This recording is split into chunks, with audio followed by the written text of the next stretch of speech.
दैनंदिन व्यवहारात मराठी भाषेचा वापर वाढवावा, मराठी भाषा दिनी झी 24 तासचा संकल्प, सामान्यांनाही उपक्रमात सहभागी होण्याचं आवाहन. नाशिकचे पालकमंत्रीपद भाजपकडेच राहणार. कुंभमेळ्याच्या पार्श्वभूमीवर पालकमंत्रीपद मित्रपक्षाला न देण्याचे केंद्रीय नेतृत्वाचे संकेत, तर रायगडवरून शिवसेना राष्ट्रवादीतला तिढा कायम.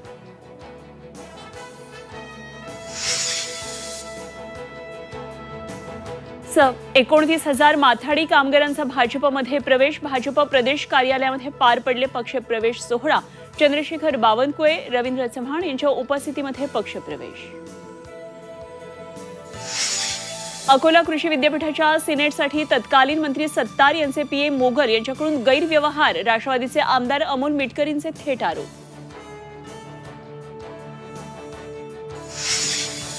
सपाचे आमदार रईस शेख प्रशासकीय अधिकारी कार्यालयातील दलालांबाबत मुख्यमंत्र्यांना पत्र. नौकरशहांच्या कार्यालयातल्या दलालांचं काय, रईस शेख यांचा सवाल.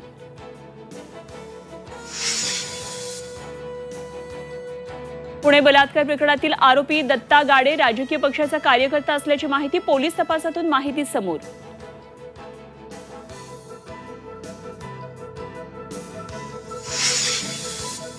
मुंबईतल्या न्यू इंडिया बँकेच्या खातेदारांना दिलासा. आजपासून 25,000 रुपये खात्यातून काढता येणार. रिझर्व्ह बँकेनं दिली परवानगी.